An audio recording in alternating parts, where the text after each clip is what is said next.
সমস্যার ছবি তুললেই সে বলে দিবে এইটা কি রোগ বা এটা কি পোকা। আমরা কাজ করছি ডক্টর চাষি আর্টিফিশিয়াল ইন্টেলিজেন্স অ্যাপস বা আমরা বলি এআই অ্যাপস, এবং এটি কিন্তু সারা বাংলাদেশে কৃষকদের জন্য উন্মুক্ত এবং এটি কোনো কৃষকের বাড়তি কোনো খরচের দরকার নেই। সে ডাউনলোড করবে এবং সমস্যার ছবি তুললেই সে বলে দিবে এইটা কি রোগ বা এটা কি পোকা, এবং এই পোকার জন্য সে কি ওষুধ দিবে এবং সেই ওষুধটা কোন দোকানে পাওয়া যাবে সেটিও কৃষকরে তাৎক্ষণিকভাবে বলে দেবে বা লোকেশন করে দিবে।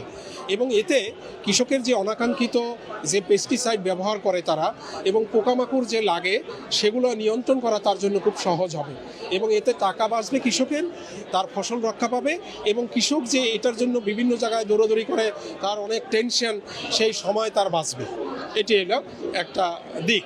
এবং এই কাজটি বর্তমানে এই ডক্টর চাষির যে ভ্যালিডেশন, এইটার যে সঠিকতা প্রায় 90%, এবং সঠিক তথ্য দিয়ে থাকে। এবং এটার সাথে আমাদের সরকারি বাংলাদেশ পরমাণু কৃষি গবেষণা ইনস্টিটিউট এবং বাংলাদেশ কৃষি গবেষণা ইনস্টিটিউট আমাদের সাথে এমইউর মাধ্যমে তারা আমাদের এই অ্যাপসের ভ্যালিডিটিগুলো পরীক্ষা নিরীক্ষা করে। কৃষি মন্ত্রণালয়, বাংলাদেশ কৃষি গবেষণা কাউন্সিল সাথে আমাদের কাজ হয়।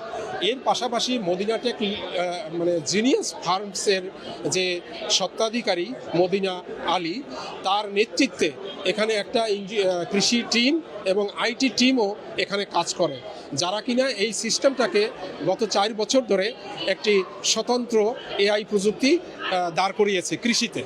তবে আমরা মনে করি যে এটার পাইলটিং এলাকা চলছে পটুয়াখালী, লবণাক্ত এলাকা, তারপরে ময়মনসিংহ, চাপাই, রাজশাহী, ময়মনসিংহ এবং নরসিংদী, এই এলাকায় কৃষকরা এটা ব্যাপকভাবে ব্যবহার করছে।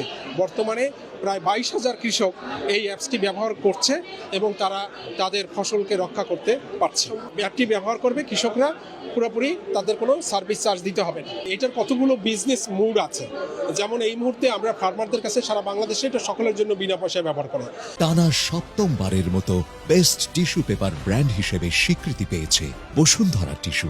কিন্তু এইটার ইনকামটা কতগুলো সোর্স আছে, যেটার সাথে ই-কমার্স আছে। যখন পণ্যটা বা ফার্টিলাইজাররা যখন ক্রয় করে বা ওই কোম্পানির ওষুধ যখন সাজেস্ট করে, তখন ওই কোম্পানি এবং ই-কমার্সের থ্রুতে বেশ কিছু পয়সা এই কোম্পানির সাথে বিটুবির মাধ্যমে আসে।